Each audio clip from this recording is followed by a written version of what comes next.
Зохиолч С. Амина. Нулимстай бууз богино нугууллаг. Зохиолыг уншсан Нели. Би оны ивэр шиг эхээсээ хоёуулахна. Игч маа надаас 8 хаврын өмнө хорвоод мэдлжээ. Багаасаа эцгийн харийг мэдрэлгүй игч бид хоёр ээжтэйгээ амьдарч өсөж тонилсон доо. Аймгийн баг сургуулийн 3 дугаар ангид ордог жил эгч хот руу сургууль тавьж додуур байранд амьдарч хичээлдээ яваад л. Би нэндээ ээжтэй туслаж гэр орны ажлаа хамжилцаар хэдийн олон жил өнгөрсөн аж. Эгч минь сайн буй. Дипломоо гардаад нэгэн компанид ажилд орж албан газраас нь амьдрах байрыг нь олгосон сурагтай. Хаяа ээжэд хідэн бором явуулна. Харин хүнтэй суусан сургуугүй.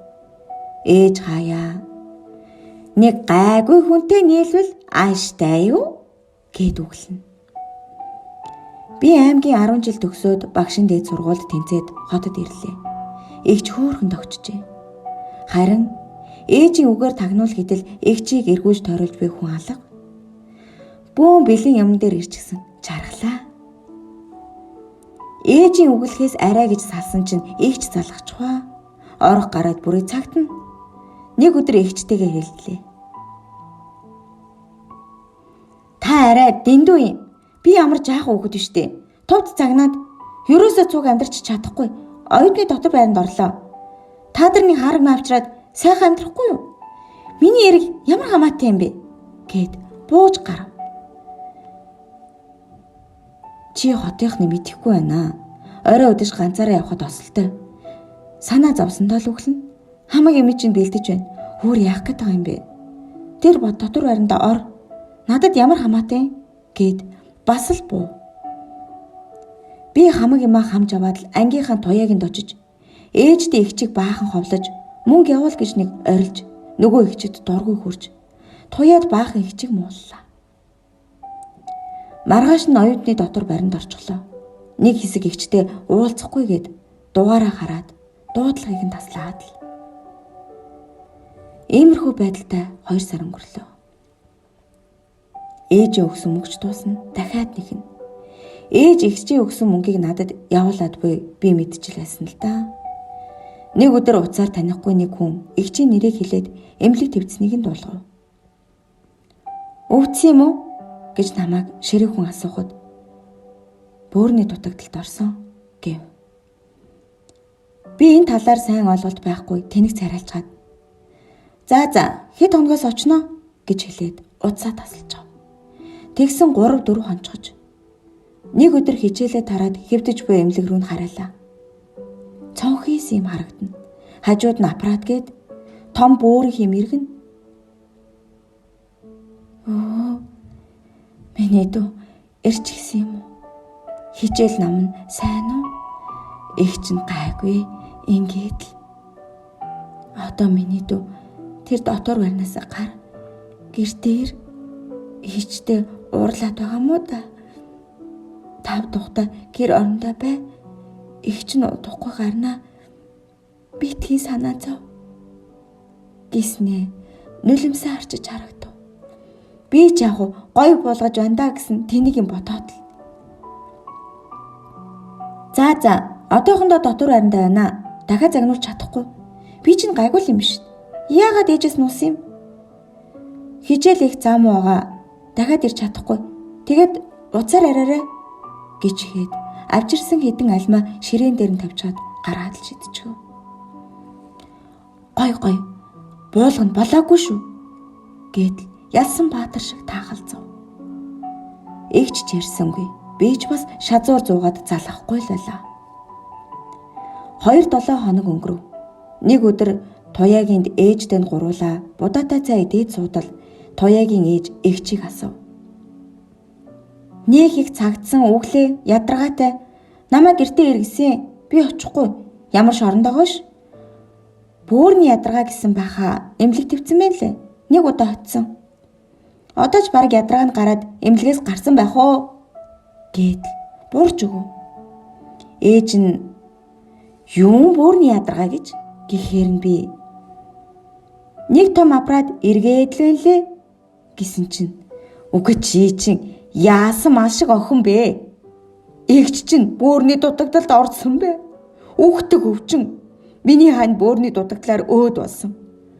Ховоо гайгүй охин юм уу гэсэн усан толгойтой байна. Аль имлэг гэтэл хаягийг нь аваад намайг чирээд хараалглаа. Замдаа өглөөд л загнаад л гинэт өглөө өвсөн гэсэн чинь би ч бас айцсан. Игчигээ буулгаж авахар санаархсан чинь бурхны орон лөө хээв нэг илхээлхий буй юм шүү дээ. Дүнхүү толгойдоо дараалан дайралт болголаа. Нэг л мэтгэд туяагийн ээжэд угзруулсаар эмнэлэг дэрв. Тасагт нь орсон байсангүй. Дотор пал хийв. Эмчийн өрөөр. Би нэлээд сул гарсан. Гадаадад эмчлүүлүүлсэн. Би удаан унтаж болохгүй. Дөө минь ирэх ёстой. Ирвэл сэрэгээрээ. Гэдэл совилогчдод загтаг байсан залуухан сайхан бүсгүй. Би лав дээр дүүг нь хараагүй. Гэв. Дотор манараад толгоо эргээд. Туяагийн ээж ай уултай өвчин. Игчигээ харж ханд чам шиг тэнийг хүүхдэд тэр сайхан игчиг хайрыг мэдэрч чадахгүй үхсний чинь буулгаж ав. Одоо хайр очоод юу болсноо хэл гэд намайг баргал хөв. Би шууд такси бариад нэг л мэтгэд хаалганыхаа үүдэнд ирчихсэн. Харин хаалга онгорхой. Дотор чичрээд аяахан түлхээд л орлоо. Ана доодов тагчиг. Гэр жаахан эмэх замбраагүй. Нэг мэдсэн коридорынхаа ханыг налчсан сууж байв. Хөөе, миний хөөрхөн дүү ирчихсэн юм уу? Гэд игчийн дүү сонсогдох шиг. Цочоод хартал игч энийгээд зогсно. Ямар их санаваа. Миний дүүгийн хичээл сайн уу? Игчийг нь би сайн гэр орноо эмгэлж чадаагүйсэн. Дүүгээ ирж аваад цонхоор харсандаа игч нь баярлаад. Дүүдээ хамтдаа авах гэж гарч явахдаа хаалга онгорхоор орчихжээ. Гиснээ тэврээд намайг үнсв. Би гүлийгөөд дуугарч чаддгүй. Игч нь мэдсэн юм шиг өчигдөр хідэн бууз хийсэн. Гяс жигнэтгэе гэв. Өчигдөр игч минь дүүдээ бууж чимхэж байж. Харин би игчигээ буулгаж авах тухай бодож сууж хөөрхий. Хий дэмээл. Одоо тэгээд би чинь яаж байна? Гэдэл асуус хийгээд суув. Энэ үед өөрийнхөө тэнийг ухаарсан юм. Сайхан халуун бууз гарлаа. Эд миний дүү хичээл ном гэд яатарсан байх. Сайн идээд ав. Дараа нь анаа дүү хоёрт их яриа би гэв. Игчийн нүднээс дүүгээ харсан тэр хайрын элчин муухаг миний царайг халуу дүүгдтэл төөнөж үлээ. За гэж хэлэнгээ. Чигээрээ доош тонгогоод буузаа хазмар айттал нөгөө нулимс минь зүгээр л урсчихсан. Нус нулимстайгаа хутгалцчихав. Буузаа хазаастай. Завжиндаа зажлаастай. Энэ нулимстай бууз өнгөрсөн дураараа дөлгүү аашнд минь лантуу буулгаж өөрийнхөө тэнхийг гайхаж амаа алгадаж амьдралын чихэр жинжүү ямар ялгаатай амтлуулсан юм да. Намрын сайхан налгар өдөр хичээлийн завсарлагаанаар нэгж авангуудаа игч рүүгээ залгав. Игч нь одоо эмнэлгээс шууд нисэх онгоцны буудлын явж байна. Эмч бүрэн идэрсэн гэж хэлсэн. Ингээд чи ямар олон удаа залгаж байцаад юм бэ?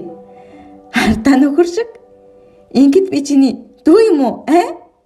Гэдэл эрүүл хүний хоолоогоор тас өхрөв. Ямар сайхан сонсогдно. Хайртай игчийн минь хөөрхөн инээд. Ганц сарын хугацаанд ямар их санав. Өдөрт хэдэн ч удаа залгаж байцаалд автаа. Миний игч сайн ажилтан болохоор компанийн удирдлага эрүүл мэндийн асуудалд нь хандвар туслаад эгч минь эрүүл бөөртөө инх саруул эх орондоо Францаас ирж байна энэ. Оны ивэр шиг гих үгийг ойлгож байна. Оройтойгүй шүү. Гимшил минь ухаарч байна. Ээжийн энтэй эгч гэдэг агуу эгч хүний хайр ямар инэрэнгүй. Эдгээрийг бодон эгчтэд час хийсэн сайхан бууз идүүлэх гээд бэлдэж зогсно. Гэхдээ энэ буузанд эгчигээ хайрлсан ээжийн энтэй ижил тэр хайрын нулимс хэдийн туслана гэдгийг мэдэрч ганцаараа уйлав. Тэгээд бууз идэх тоолонд уярал ухаарлын нулимсаар хачирлагад надад ямар таатай санагдана. Үний юм чинь ээж аймгаас гарсан орой ирнэ. Саяхан л анаар байрсан. Одоо ахаад нэг залгачдаг юм болов? Онгоцондоо суусан болов уу? Яасан бол? Эгч минь танийгаа ямар их санана. Ямар ч их хайртай юм те. Энэ сайхан эгчигээ буулгаж авна гэж бодож байсан тэр мөчүүд үү? Ааш зам уу? Ичмэр гэдэг нь зүг цаашаа. Та минь эрүүл саруул юм чинь хааны жилдээ үр хөвгттэй болно. Гисэн хатал хөгшин намайг бөөцөглөд л байх болов. Яадын оны ивэр шиг хоёулаа юм чинь орчлонд жаргасан ч зовсон ч хоёр бинээ бөөцөлж хайрласаар замлаг барнаа хайртайгч минь. Одоо бол би эгчээсээ яасан ч холдохгүй. Хормоодод л шуударчгаад би ястаа алцахгүй шүү. Толгодод цаацсан ч тойроод гүгээд очих эгчтэй. Тогтоол усыг туулаад туучаад хүрэх эгчтэй. Бараанц үдэрлсэнд сэтгэлээрээ гийхүүлэх эгчтэй. Байхгүйг бой болгон хүртээх ичидтэй эгчтэй. Сайхан цайгаа чанаад хүлээж байгч минь. Санчгинда мөнгөн сорлсон хөгшин дуу ночлоо. Чамд анаа байна уу? Байдаг бол ээжийн энтэй ижил сэтгэлийн аршаа хүрсэн мундаг азтай хүмүүн заяа чи болоо.